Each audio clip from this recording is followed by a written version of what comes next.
కార్తీక పురాణము 12వ అధ్యాయము.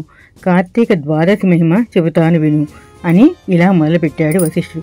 ఓ రాజా, భగవంతుని గమ్యస్థానమును శిఖరాగ్రము చేరుకోవాలన్న స్వర్గపు మెట్లు ఎలా దాటాలో అలా భగవంతుని ప్రియముకు కార్తీక ద్వాదశి గురించి చెబుతాను విను. కార్తీక మాసమందు సోమవార మహత్యము చాలా మహిమ కలది.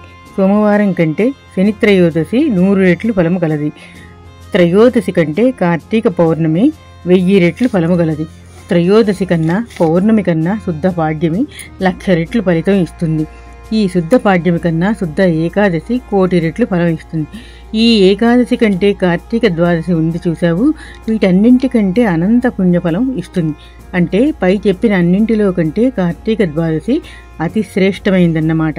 ఇది ఎలా ఉందంటే, ఒకదాని యొక్క ప్రాముఖ్యం చెప్పేటప్పుడు వాని రకాల పోల్చి మేల్తరం స్పష్టం చేయడం అన్నమాట.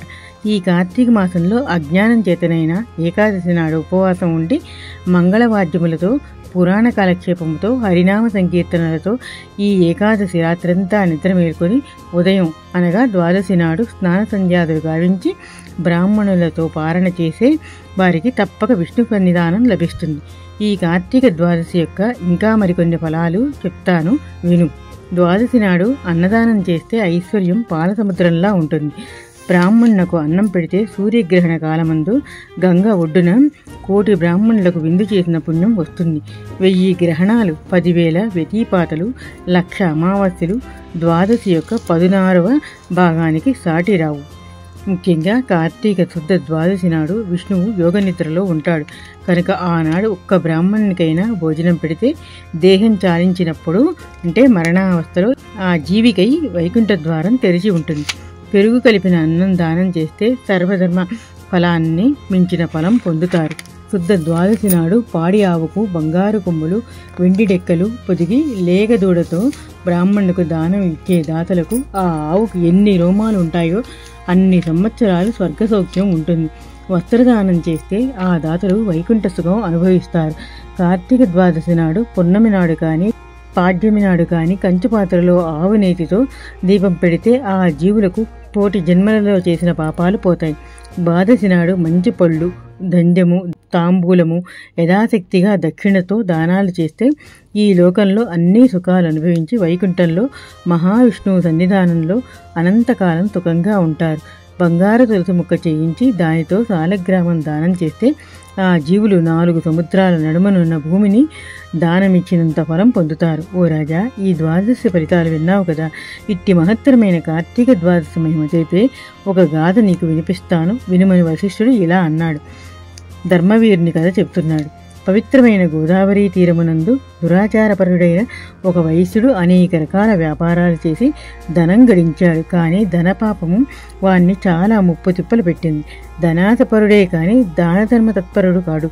ఇలాంటి వైశ్యుడు తన సమీప గ్రామంలో ఉండే ఒక బ్రాహ్మణునకు కొంత సొమ్ము అప్పుగా వడ్డీ పేరాసచే ఇచ్చాడు. కానీ పాపము ఆ బీద బ్రాహ్మణుడు ఇచ్చుటకు కొంత ఆలస్యమైంది. అంత మాత్రము కూడా ఓర్చుకోలేని గర్విష్టి వైశ్యుడు బ్రాహ్మణుని దగ్గరికి వెళ్ళి కత్తిని చూపి బెదిరిస్తూ డబ్బు ఇస్తావా లేక చంపమంటావా అని గట్టిగా మందలించాడు. ఆ బీదబాపుడు కాస్త ఓపిక పట్టండి, త్వరలో మీకు అసలు వడ్డీ కలిపి ఇచ్చేస్తాను అని వినయంగా సమాధానం ఇచ్చాడు.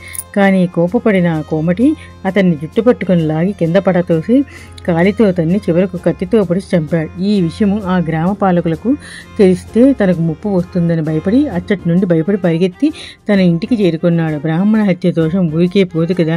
ఇలా కాలం గడిచిన కొన్నాళ్లకు ఆయుష్ మూడి ఆ వైశ్యుడు చచ్చాడు. యమదూతలు తమ ప్రభువు ఆజ్ఞానుసారం ఆ జీవి పాపాలసారంగా అనేక యమశిక్షలు పెట్టారు. ఆ బాధలకు ఓర్చుకోలేక అయ్యో మొర్రో అంటూ ఎలుగెత్తి ఎడవసాగాడు. ఇది ఇలా ఉంటే ఊరిలో తన కొడుకు ధర్మవీరుడనేవాడు ఒకడు ఉండేవాడు. తాను పేరుకు తగ్గట్టుగా దాన ధర్మాలు చేస్తూ ఉండేవాడు. తండ్రి దుర్మార్గుడుగా సంపాదించిందంత ఆస్తిలో బావులు తవ్వించడం, చెరువులకు గొట్లు వేయించడం ఇలాంటి మంచి పనులు చేస్తూ ఉండేవాడు. ఇలా ఉండగా ఒకనాడు ధర్మవీరుని పుణ్యఫలమా అంటూ నారదుడు వాళ్ళ ఇంటికి వచ్చాడు. నారాయణ, హరి, శ్రీవత్సలాంఛన, గోవింద, మురారి, ముకుంద అంటూ నారాయణ సంకీర్తన చేస్తూ వచ్చిన నారదుని సవినయంగా ధర్మవీరుడు ఆహ్వానించి పాదపూజలు చేసి పూర్వజన్మ పుణ్యం ఫలించే నాకు ఈ జన్మలో మీ దర్శన భాగ్యం కలిగింది మీ రాకతో మా గృహము పావనమైంది అంటూ స్వామి నాచే జరగవలసిన కార్యమేదో తమరు ఆజ్ఞ ఇవ్వవలసిందని కోరాడు. అంత నారదుడు, ధర్మవీర, కార్తీక ద్వాదశి అతి శ్రేష్టమైనది.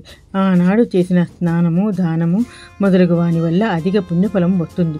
ముఖ్యంగా సూర్యుడు తులారాశిలో ఉండగా కార్తీక ద్వాదశి నాడు సాలగ్రామం పూజ చేసి దానం చేస్తే వారికి తొలి జన్మలో చేసిన పాపం పోతుంది.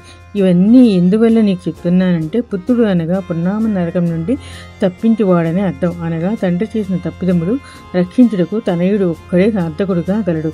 కాన నీ తండ్రి ఘోర తప్పులు చేసి నరకంలో బాధలు అనుభవిస్తున్నాడు. అవి పోవాలంటే నీవు సాలగ్రామ దానం చేస్తే పుణ్యాత్ముడై స్వర్గలోక సుఖాలు అనుభవిస్తాడు అని చెప్పగా ధర్మవీరుడు ఏడనగా పకపకా నవ్వుచు, ఓ మహాత్మా, గోదానమో భూదానమో చేస్తే మోక్షం వస్తుందని చెప్పగా సాలగ్రామం దానం చేస్తే పాప విముక్తుడవుతాడని చెబుతున్నారు. సాలగ్రామం అంటే రాయి, రాతిని దానం చేస్తే మోక్షం వస్తుందా అని మూర్ఖంగా పలికాడు. ఆ మాటలు విన్న నారదుడు, ఈ మూర్ఖుణ్ణి దారి మళ్లించడం కష్టం, వీడి కర్మ ఇంతే అని తన దారిని తాను వెళ్ళిపోయాడు. ఇలా కాలం గడపగా కొన్నాళ్లకు ధర్మవీరునికి కాలాజ్ఞ మేరకు చావు వచ్చింది. తాను నరకలోకంలో మునుపు ఎన్ని పుణ్యపనులు చేసినప్పటికీ నారదుని మాటలలోని నర్మగర్భపు సత్యవచనముల గుర్తించక తన తండ్రికి పాప విముక్తి చేయవలసిన పనులు చేయనందుకు అనేక శిక్షలు అనుభవిస్తూ భూలోకంలో అనేక కష్టజన్మలే ఎత్తాడు. అవి వరుసగా పులిగా 3 జన్మలు,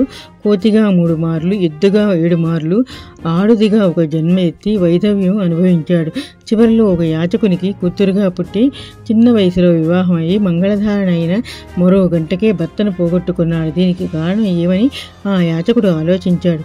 కారణం, వృత్తిచే యాచకుడైన గుణంలో సజ్జనుడు, ఆత్మజ్ఞానం కలవాడు, దివ్య దృష్టితో ఈ దుస్థితికి కారణం ఆలోచించి దీనికి తగిన కారణాలు అన్నీ తెలుసుకొని కూతురి పూర్వజన్మ వృత్తాంతాలన్నీ తెలుసుకొనగలిగాడు. అప్పుడు ఆ యాచకుడు కార్తీక సోమవారం నాడు దాని చేత ఒక విద్వాంసుడైన బ్రాహ్మణుడు సాలగ్రామం దానం చేయించాడు. ఆ దాన మహత్యం వల్ల వరుడు బ్రతికాడు. కారణం, ఆ రోజు కార్తీక సోమవారం. ఇక ఆలుమగలు ఆనందంగా కాలం గడిపి మరణావస్థలో స్వర్గవాసులైనారు. అక్కడ కొన్నాళ్ళు సుఖములను అనుభవించి తిరిగి ఆ అమ్మాయి మానవలోకంలో ఒక బ్రాహ్మణుడిగా పుట్టింది. ప్రతి సంవత్సరం ఆ బ్రాహ్మణ జన్మలో ప్రతి సంవత్సరం సోమవారం నాడు సాలగ్రామ శిలాదానం చేస్తూ అనంతమైన పుణ్యఫలం పొంది తానుగాకే తన తండ్రియు ఉత్తమగతిని పొందినట్లు మార్గదర్శకుడైనాడు. విన్నావా జనక, సాలగ్రామ దాన ఫలం వల్ల నరక బాధల నుండి విముక్తులవుతారు. నరక బాధలు అనుభవించడి కఠినాత్ముడగు తండ్రియు జ్ఞానోదయం పొందిన వృత్తాంతము. కాబట్టి సాలగ్రామ దానం వల్ల ఎంత మహిమ ఉందో నీకు ఉదాహరణగా వినిపిస్తాను అని వశిష్ఠుడు ఇంకనూ ఇలా చెప్పసాగాడు. 12వ అధ్యాయం సమాప్తం.